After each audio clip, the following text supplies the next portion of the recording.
उज्जैन बाबा महाकाल की नगरी, उज्जैन राजा विक्रमादित्य की नगरी और उज्जैन इन दिनों मध्य प्रदेश की राजनीति का केंद्र। वो इसलिए क्योंकि मध्य प्रदेश के मुख्यमंत्री डॉक्टर मोहन यादव उज्जैन से हैं और उज्जैन में 2028 में सिंहस्थ होना है। लेकिन इन दिनों चर्चा का विषय है उज्जैन में लगी वैदिक घड़ी। विक्रमादित्य शोधपीठ के डायरेक्टर श्री राम तिवारी जी हमारे साथ में हैं। उन्हीं से जानते हैं क्योंकि किस तरह से उज्जैन में घड़ी लगी है और आखिर इसका उद्देश्य क्या है। सर, जो घड़ी लगी है बेसिकली वैदिक घड़ी है, तो वैदिक घड़ी क्योंकि वैदिक की बात। देखिए, एक तो वैदिक घड़ी का जो सिलसिला है ये पिछले 4-5 साल से हम लोग इसका प्रयास कर रहे हैं और इसके पृष्ठभूमि में माननीय मुख्यमंत्री शुरू से रहे हैं। बल्कि आरूढ़ श्रीवास्तव जो इसका अन्वेषण का काम इन्होंने मुख्य रूप से किया है, तो वो किसी कारण से व्यक्तिगत यात्रा के कारण वो माननीय मुख्यमंत्री से उस वक्त आके वो मिले और फिर उन्होंने कहा कि इसको करना चाहिए, इस कार्य को उन्होंने स्वीकार किया। तो विक्रमादित्य शोधपीठ ने इसको लेकर अपनी तैयारी शुरू की और ये 3-4 साल का परिणाम है कि ये हो पाया। दूसरा, वैदिक की हम जब बात कर रहे हैं तो 2-3 चीजें फिर उसके साथ जुड़ी हुई हैं कि उज्जैन से ही क्यों। तो हमारा ये मानना है, भारतीय परंपरा में जो लोग जानते हैं या आस्था रखते हैं कि सृष्टि के निर्माण के साथ साथ सृष्टि के जो नियंत्रण करता है, नियंता जो है वो महाकाल है। तो वो उन्होंने उज्जैन के माध्यम से काल का नियंत्रण शुरू किया, नियंता के रूप में काम किया। तो एक तो उज्जैन में ये हो, ये सर्वथा जरूरी है। और उज्जैन में लगातार, मतलब आज से नहीं, हजारों वर्षों से वैदिक परंपराओं के संरक्षण और उसका काम चलता रहा है। जितने बड़े ऋषि हम जिनको याद करें सप्तऋषि के रूप में भी, तो उनका संबंध किसी न किसी रूप में उज्जैन से रहा है, चाहे अत्रि रहे हों, अगस्त ऋषि रहे हों, या हम हाल के 2000-2500 साल पहले के इतिहास में जाएं, जैसे वराह मिहिर हैं जो विक्रमादित्य के नवरत्न भी थे, एक खगोलविद थे, और उनकी प्रेरणा से और उनके संयोजन से उज्जैन में भी वेधशाला का स्थापना हुई। इसके साथ साथ अफगानिस्तान और ईरान में और दिल्ली में भी हुई। तो इस तरह से काम जो है पहले भी चलते रहे। और बाद में जब राजा जयसिंह, जो ज्यादा पुरानी बात नहीं है, तो ये 250-300 साल के दौर में, करीबन 150 साल के दौर में वेधशालाएं हिंदुस्तान में बनी है। उसमें 5 वेधशालाएं बनी, तो जयपुर है, दिल्ली है, उज्जैन है। तो इस तरह से उज्जैन को प्रमुखता हमेशा मिलती रही। और इसमें भास्कराचार्य हैं, आर्यभट्ट हैं, कई तरह के जो मैथमेटिशियन हैं, वो भी उनका संबंध उज्जैन से रहा है।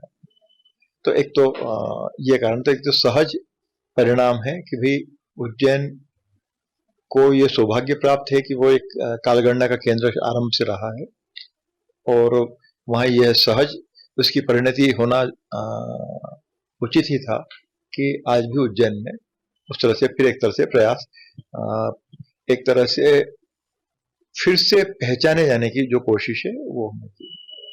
और उसमें निश्चित रूप से मुख्यमंत्री की प्रेरणा और मुख्यमंत्री का एक तरह से विशेष समर्थन इसके साथ में जुड़ा हुआ है। पत्रकारों से सीएम साहब चर्चा कर रहे थे, उस दौरान भी उन्होंने वैदिक घड़ी की जिक्र किया, इसके बारे में बताया और उसमें एक चीज ये भी बताई कि इसके माध्यम से जो है आने वाले समय में ज्योतिष भी पता चल जाएगा, लोगों को उनके राशि फल और तमाम चीजें भी जानकारी मिल पाएगी। हाँ, देखिए, जो बात उनने कही मुझे तो जानकारी नहीं है कि पत्रकारों से उनकी क्या बात हुई है, लेकिन हम जो घड़ी के रूप में, विक्रमादित्य वैदिक की घड़ी के रूप में, उसके ऐप के रूप में जो चीज हम करने जा रहे हैं या हम कर पाएंगे, वो है गणितीय जो कैलकुलेशन है ग्रहों का, कला विकला का, पल विकल का, ऐसे बहुत सारी जो चीजें हैं जो बहुत ही बारीक हैं और जो हमको घड़ी में, जैसे अभी आप स्टैंडर्ड टाइम की हम घड़ियों को देखेंगे, चाहे डिजिटल हो या वो मैनुअली हो, जो भी हो, तो उसमें सामान्यतः वो आपको 24 घंटे के समय की जानकारी मिल जाएगी, सेकंड की मिल जाएगी, मिनट की मिल जाएगी मोटे तौर पर। अब कुछ घड़ियां आ गई है जहां पर आपको कि साहब वो अलग अलग देश में उस समय क्या बज रहा होगा, तो सब जगह उन्होंने समय का बदलाहट कर दिया। तो एक कि ये जो वैदिक घड़ी, जो विक्रमादित्य वैदिक घड़ी है, एक तो ये पहली बात तो ये कि सूर्य सिद्धांत पर आधारित है। दूसरे, सूर्योदय से सूर्यास्त और सूर्यास्त से सूर्योदय, ये जो साइकिल है, तो ये लगभग 30 घटियों में इसको विभाजित किया है, 24 की जगह, तो वो उसमें रहेगा। तो जो बात मुख्यमंत्री जी ने जो कही है, जो मैं उसको समझ के जो मैं समझ पा रहा हूँ कि जो गणितीय जो कैलकुलेशन है, वो सारे डेटा, ग्रह स्थिति के बारे में, तो सूर्योदय के बारे में, तमाम चीज जिनका आधार पर हम ज्योतिष का जो दूसरा भाग है, भविष्य कथन वाला एक हिस्सा है गणित, तो हम मोटे तौर पर इस घड़ी के रूप में गणित का काम हम करने वाले हैं, और उस अचूक गणना के आधार पर जो ज्योतिषीय विद्वान हैं, जो पंचांग को आधार बना के करते हैं, उनके लिए सब संभव होगा कि इस ऐप के माध्यम से भी वो चाहे तो विस्तार से भविष्य कथन कर सकते हैं। लोगों को ये कैसे मिल पाएगी, आम व्यक्ति के हाथ में कैसे पहुंचेगी? इसके लिए ऐप डेवलप करने की बात कही जा रही है, तो कैसे पहुंच पाएगी ये लोगों के पास? देखिए, माननीय प्रधानमंत्री जी ने अभी 29 फरवरी को वैदिक घड़ी का लोकार्पण किया है, तो वो एक तरह से हमने वह टावर बनाकर स्थापना की है, लेकिन मुश्किल वही थी कि कितने टावर बनाए, कितनी जगह हम उसको इंट्रोड्यूस करें। तो क्योंकि आज का जमाना जो है वो डिजिटल एज से के रूप में भी हम जानते हैं, तो हमारी कोशिश है कि ऐप के माध्यम से न केवल हिंदी में बल्कि तमाम भारतीय भाषाओं में और तमाम प्रतिष्ठित वैश्विक भाषाओं में। कितनी भाषाएं हो जाएंगी सर? अभी फिलहाल जो प्रथम चरण में हम लोग 40 भाषाओं पर हम काम कर पाएंगे। हाँ, तैयारी है हमारी, तो 40 भाषाएं तो है, उसमें लैटिन भी है, स्पेनिश भी है, कोरियन भी है, अंग्रेजी भी है, इंडोनेशियन भी है, इटालियन भी है, इसके साथ साथ मराठी है, तो तमिल है, तेलुगु है, कन्नड़ है, मलयालम है, कश्मीरी है, बांग्ला है, इन सब में भी होगा। तो लोगों को करना क्या होगा? ऐप डाउनलोड करना होगा। हाँ, ऐप डाउन कर ले, आप अपने उस पर कर लेंगे तो आप चाहे मोबाइल पर उसको देख सकते हैं, और हमारा प्रयास है, उस पर भी काम चल रहा है कि हम जैसे एप्पल ने जैसे घड़ियां निकाली है और दूसरे लोगों ने निकाली है, तो ऐसी डिजिटल वॉच के रूप में भी हम उसको ऐप को शामिल कर सकें। सर, इसके पीछे एक मंशा क्या नजर आ रही है? जैसे प्रधानमंत्री की मंशा है कि काल गणना जब होती है, काल गणना हो तो भारतीय काल गणना विश्व स्तर पर पहुंच जाए, क्योंकि काल गणना सिर्फ भोपाल नहीं, मध्य प्रदेश नहीं, पूरे विश्व के लिए रहती है, क्योंकि वो उस हिसाब से चलती है कि हम देख रहे हैं कि तमाम जो घड़ियां हैं, फॉरेन की जो घड़ियां चल रही है, दिन बदल जाता है, लेकिन हमारे हिंदू धर्म में 4 बजे का सिद्धांत, सुबह के पहर का सिद्धांत, तो यही काल गणना को आगे बढ़ाना इसका उद्देश्य होगा। देखिए, मैं भी एक उल्टा सवाल से चलता हूँ। आपने जो कहा कि अभी हम इस कमरे में 4 लोग बैठे, अभी आपने घड़ी पहनी है क्या? जो मोबाइल है, तो जो मैनुअली जो घड़ियां चल रही हैं, उनका सब रिप्लेस होता जा रहा है। अब ये लगभग ऑर्नामेंट की तरह हो गई है हाथ की घड़ियां जो हैं, क्योंकि अब ये घड़ियों का परिचय होना लगातार खत्म हो रहा है, क्योंकि उसमें जो डाटा अवेलेबल है उससे ज्यादा की हमको जरूरत है। इसलिए हम मोबाइल पर या एप्पल की डिजिटल वॉच या जो सारा है कि हम ज्यादा सूचनाओं का संग्रहण करना चाहते हैं। तो एक तो इसके पीछे नजर ये है। दूसरा, आपने जैसे प्रधानमंत्री जी की बात कही या माननीय मुख्यमंत्री जी की बात कही, तो जो महाराजा विक्रमादित्य शोधपीठ का भी जो संकल्प है, विक्रमादित्य, उनका युग और भारत विद्या, तो भारत विद्या का जो हजारों हजारों साल के जो हमारे समय के साथ हमारे ऋषियों ने, हमारे संतों ने, हमारे वैज्ञानिकों ने जिसको विकसित किया है, उसको हम खुद भी पहचानने की कोशिश करें और उसको विश्वजनीन करने का प्रयास करें। वैदिक घड़ी भी उसी का एक उपाय, छोटा सा उपाय, छोटा सा उसका हिस्सा है काम का, तो जिसके जरिए हम तमाम दुनिया को अपने कालगणना के बारे में, उनके तथ्यों के बारे में हम परिचित करा पाए। अब जैसे ये जो वैदिक घड़ी ही है, तो भोपाल में जो समय सूर्योदय का रहा होगा उसके हिसाब से वो संचालित होगी। लेकिन यदि आप उसी घड़ी को पहनकर यदि आप अमेरिका में है, न्यूयॉर्क में है या वाशिंगटन में है, या आप जापान में है, टोक्यो में है, तो आपको वहां जो सूर्योदय का समय है उसी के साथ वो सिंक रहेगी। तो आपको अलग से कोई, क्योंकि उस जो सूर्योदय है उसी के हिसाब से सूर्यास्त होगा, सूर्य दिन होंगे, रात होंगे, सबके लिए वो होगा। अभी तो हमको क्या घड़ियां सेट करना पड़ती है। यदि मान लीजिए आप ट्रेवल करके जा रहे हैं, अमेरिका जा रहे हैं, कहीं जा रहे हैं, तो आपको घड़ी जो है यहाँ का जो समय है वो बदल जाएगा, तो वो घड़ी या तो बैकलॉग हुई या फिर उसको आप सेट करिए। तो ये भी चीजें हैं। तो इसके पीछे जो दृष्टि है, भारतीय जो ज्ञान परंपरा है, जो भारतीय ज्ञान परंपरा का जो वैभव है, इससे हम खुद भी साक्षात्कार करें और समाज को भी उससे परिचित कराने का काम करें, और जिसको लाभ उठाना है वो लाभ उठाए। अच्छा, इसके पीछे एक बात निकल कर आ रही थी कि जिस तरह से सरकार चल रही है, सत्ता चल रही है, संगठन की बात करें या संघ की बात करें, तो एक एजेंडे के रूप में हिंदुत्व के एजेंडे की बात आती है कि सनातन की बात होती है, इसको बढ़ाने की बात होती है। देखिए, जहां तक राजनीति की बात है उससे मेरा कोई लेना देना नहीं। मेरा जो काम है, महाराजा विक्रमादित्य शोधपीठ का जो काम है, वीर भारत न्यास को जो काम है, कि जो भारतीय ज्ञान परंपरा जो हमारा सबका राष्ट्रीय दायित्व है, तो हम उसको पूरा करने की कोशिश करें, उसे साक्षात्कार करें, उस पर गर्व करें। अब ऐसा करने के लिए यदि कोई दल है, चाहे वो संघ हो, चाहे वो भारतीय जनता पार्टी हो, चाहे कांग्रेस हो, या जो भी हो, जो हमारी भारतीय ज्ञान परंपरा पर, भारतीय परंपराओं पर गर्व करता है, भारतीय गौरव पर गर्व करता है, तो वो एक तरह से देश का ही काम कर रहा है। तो जो राष्ट्र का काम कर रहा है, तो जो चाहे उसको आए, राष्ट्र की सेवा करे। अच्छा, आज के समय में देखने में आ रहा है, क्योंकि चाहे प्रधानमंत्री हो, चाहे मोहन भागवत जी हो, मुख्यमंत्री स्वयं मोहन यादव जी हो, पुराने समय की बात, पुरानी गणना की बात जरूर हर जगह उस बात में कर रहे हैं। हर बयानों में उनके जिक्र आ रहा है कि क्योंकि काल गणना बड़ी महत्वपूर्ण है, काल गणना को लेकर तमाम बात मील का पत्थर साबित हो जाएगी। 100%। इसलिए भी कि जैसे आप खुद ही याद करें कि ज्यादा समय नहीं गुजरा है जब हम मानते थे कि साल भर जो है 360 दिन का होता है। फिर बाद में सुधार करने की कोशिश की गई, पश्चिम ने सुधार किया तो 365 दिन लिया है, फिर वो 366 दिन भी है, फिर 366 दशमलव समथिंग दिन भी है। तो वो अपने जो डाटाज हैं उसको सुधार करने की वो कोशिश कर रहे हैं, और सारी जो भारतीय कालगणना की जो ट्रेडिशन रही है, जो विद्या है, उसी के अनुरूप अपने आप को ढालने की कोशिश कर रहे हैं।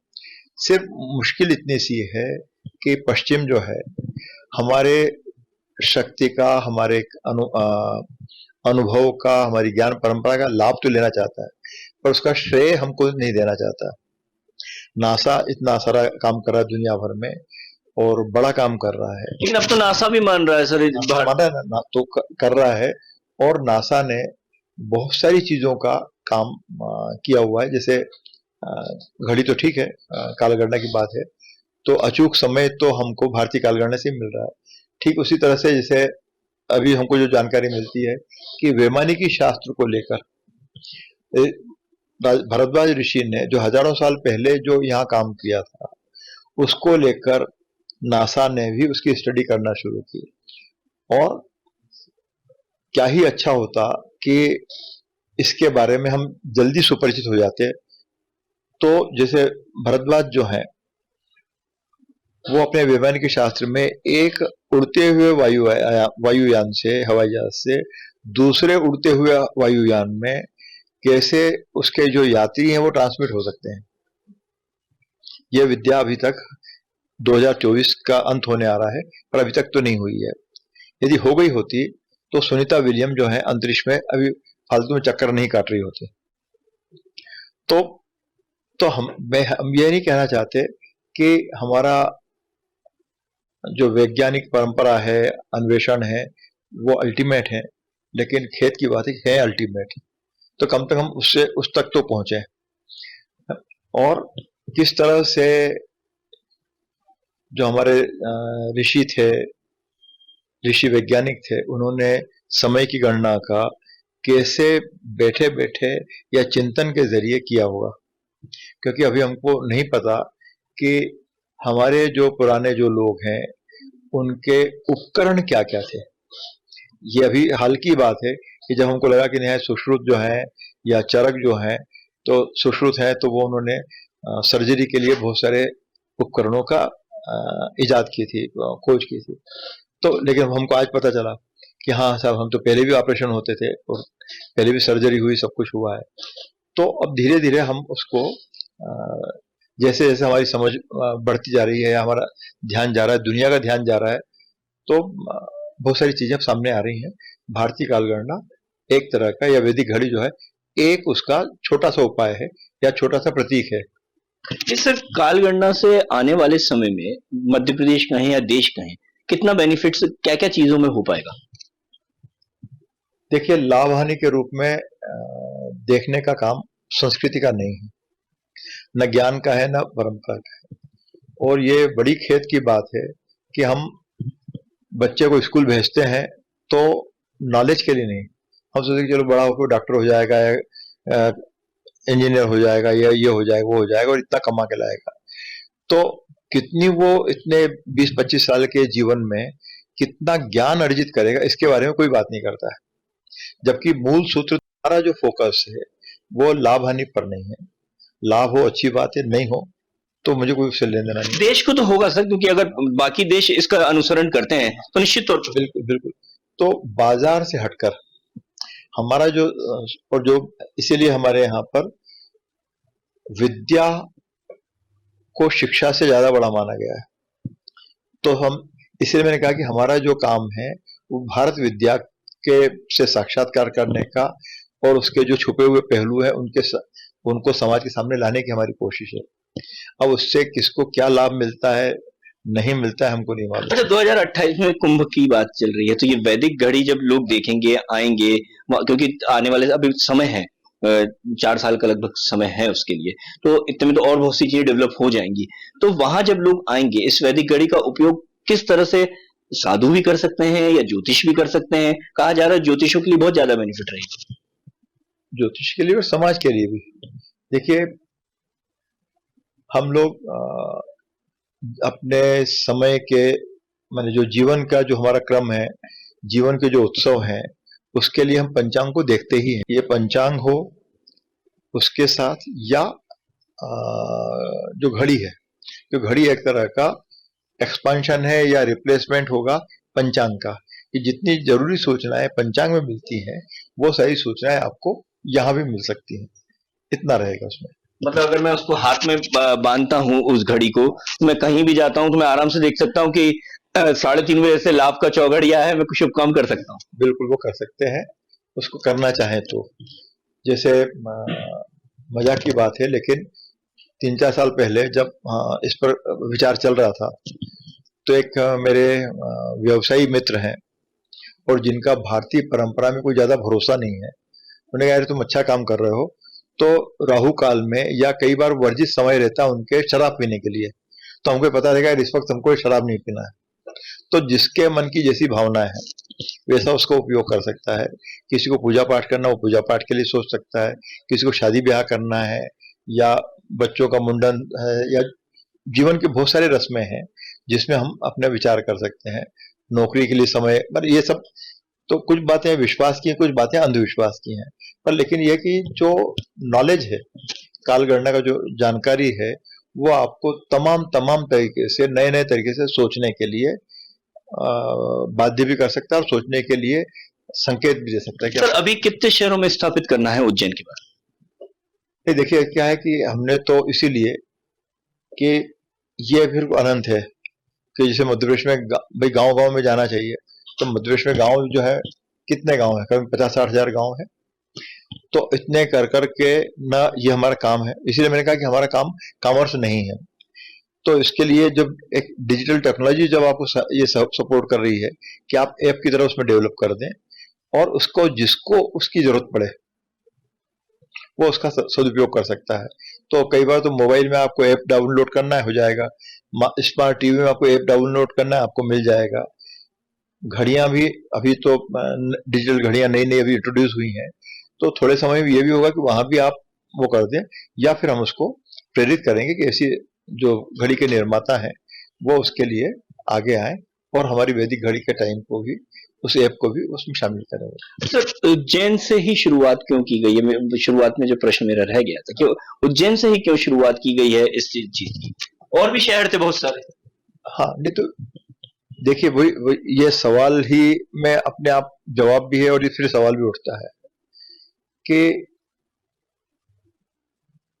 जैसे हम यदि कहें साहब ग्रीन विच से ही टाइम क्यों शुरू हुआ, उसका कोई जस्टिफिकेशन नहीं था, और वहां अधिकतर समय जो है सूर्य के दर्शन नहीं होते हैं, वहां से वो समय का निर्धारण करने बैठे हैं, और उन्होंने कहा रात हो गई है, रात को 12 बज गए, इसी समय बदल गया है। उज्जैन जो है, जैसे मैंने कहा पहले भी, कि महाकाल की धरती है। महाकाल का मतलब, मैं भगवान या देवता के रूप में कोई बात नहीं कर रहा, जो काल के नियंता का जो केंद्र है वो उज्जैन है। और सृष्टि के आरंभ से ही, और जो काल गणना की बात करें तो 1 अरब और 98 करोड़ समथिंग, एग्जैक्ट मैं बता नहीं पाऊंगा, तो उतना समय वर्ष व्यतीत हो चुके हैं सृष्टि के। तो वो उसके साथ साथ उज्जैन का संबंध, गहन संबंध रहा है, और उज्जैन में कालगणना की एक बड़ी परंपरा आज से नहीं हजारों वर्षों से रही है। तो वो है। फिर जैसे अलग अलग जगह भी कुछ काम होते रहे, जैसे मयासुर का मैं जिक्र कर रहा था, तो मयासुर जो परंपरा में, आख्यान में हमको मिलती जानकारी कि सब वो रावण के ससुर थे, लेकिन वो हिंदुस्तान के रहने वाले नहीं है, उनका लैटिन अमेरिका से संबंध बताया जाता है। उसमें बहुत सारे पुरातात्विक अवशेष भी हम मिल रहे हैं, उसकी जानकारी अब हमको मिलने लगी है। तो बहाना यह है कि उज्जैन, और उज्जैन के साथ साथ जितने कालगणना को लेकर या भारतीय ज्ञान परंपरा को लेकर जो काम हुआ है, हम उनके साथ एक तरह का सहोदर संबंध बना के एक दूसरे के ज्ञान से लाभ लेते हुए कुछ चीजों को बढ़ा सकते हैं। अच्छा, आने वाले समय की जैसे मैं बात कर रहा हूँ, तो क्या बाकी ये एनालॉग और ये वाली डिजिटल घड़ियां ये सब खत्म हो जाएंगी, सिर्फ वैदिक घड़ी ही देश के अंदर देखने में मिलेगी? होना चाहिए उम्मीद? नहीं, उम्मीद नहीं, होना चाहिए और होगा ही। देखिए एनालॉग की तो मैं खुद ही बात कर रहा हूँ कि एनालॉग जो है लगातार लोग उसको हाशिए में डाल रहे हैं। परंपरा में जो आदत बन गई है कि हम हाथ में घड़ी पहन के घूमना है, तो एक कुछ वजन सा रहता है, लेकिन अब वो चीजें वो बदल गई। जो कांटे वाली घड़ियां हैं वो बदल गई, नंबर डिजिटल में आ गया। तो ये लगातार समाज में, जीवन में परिवर्तन आ रहे हैं, वो होगा ही। और ये शायद सर्वाधिक उपयुक्त समय है जब हमने वैदिक घड़ी के पर हम काम कर पाए, तो हम अपने बात को, अपने ज्ञान को हम समाज के सामने रखने में जल्दी समर्थ होंगे, ऐसा लगता है।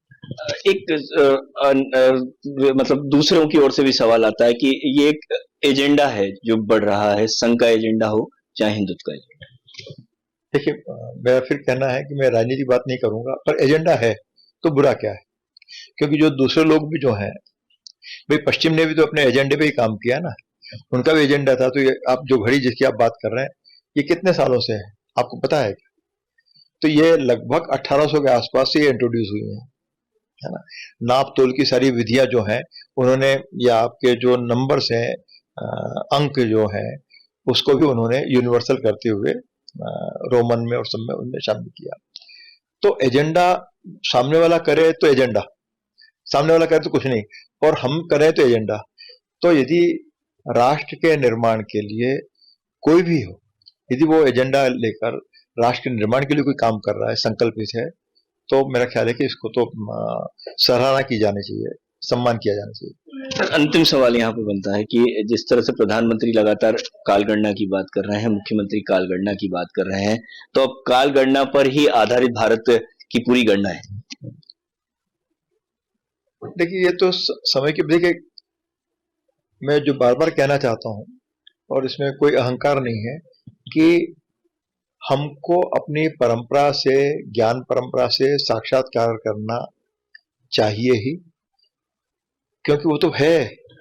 हम बाद में पैदा हुआ है, हम बाद में अस्तित्व में आए। 2024 अभी आया है, 2023 कल था, तो जो हजारों साल से जो चीजें चली आ रही हैं, तो वो सब समय का, ज्ञान का भी अधिकार है कि वो फिर से प्रस्फुटित हो, विस्फोट, उसका ज्ञान का विस्फोट हो, ज्ञान का विस्तार हो।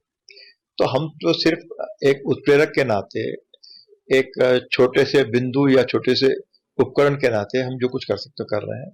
और ये अच्छी बात है और ये बड़ी बात है कि प्रधानमंत्री हों, मुख्यमंत्री हों, तो ऐसी चीजों के लिए वो समर्थन दे रहे हैं, तो काम करने में ज्यादा आसानी हो रही है।